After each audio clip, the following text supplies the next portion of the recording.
Hello friends, uncle Tom ടേസ്റ്റിലേക്ക് ഏവർക്കും സ്വാഗതം. നിങ്ങളെ ഇന്ന് പരിചയപ്പെടുത്തുന്നത് ഈ റൈസ് കുക്കറിനെ കുറിച്ചാണ്. ഇത് വളരെ പ്രയോജനമുള്ളൊരു സാധനമാണ്. ഇത് ശ്രീറാം എന്ന കമ്പനിയുടെയാണ്. 20 വർഷത്തെ പഴക്കമുണ്ട് ഇതിന്.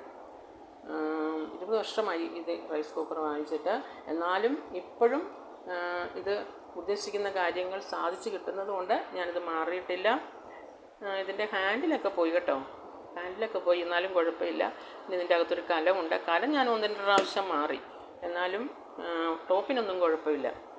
അപ്പോൾ ഇതിനകത്ത് എങ്ങനെയാണ് നമ്മൾ റൈസ് വയ്ക്കുന്നതെന്ന് ചോദിച്ചാൽ, നമ്മൾ അരി നന്നായിട്ട് കഴുകുക. നമുക്ക് ആവശ്യത്തിനുള്ള അരി നന്നായിട്ട് കഴുകുക. അതിൻ്റെ ഒരു 4 ഇരട്ടി വെള്ളം കലത്തിനകത്ത് ഒഴിച്ചിട്ട് നമ്മൾ ഗ്യാസിൽ വയ്ക്കുക. നന്നായിട്ട് തിളപ്പിക്കുക. തിളച്ച് കഴിയുമ്പോൾ അത് മുടിയോടുകൂടി എടുത്ത് ഇതിനകത്ത് അടച്ച് വയ്ക്കുക.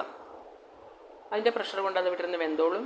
വേവ് കൂടുതലുള്ള അരിയാണെങ്കിൽ നമ്മളൊരു 30 മിനിറ്റ് കഴിഞ്ഞ് നോക്കുമ്പോൾ നമുക്കറിയാം അതിൻ്റെ വേവ് പാകമാണെങ്കിലും നമുക്ക് ഉടനെ ഊറ്റി അത് ചോറാക്കാം.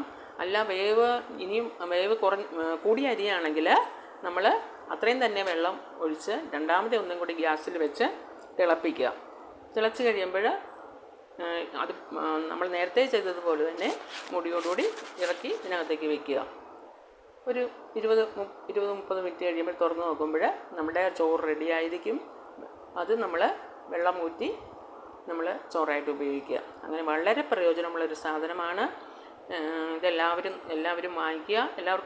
ചിലർക്കൊക്കെ ഉണ്ടായിരിക്കും, എന്നാലും ഇല്ലാത്തവർ വാങ്ങിക്കുക. വളരെ പ്രയോജനമുള്ള സാധനമാണ്.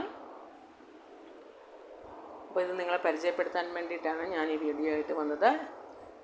ഇനി അടുത്ത വീഡിയോ ഞാൻ ഉടനെ ഇടുന്നതാണ്. എല്ലാവർക്കും നമസ്കാരം.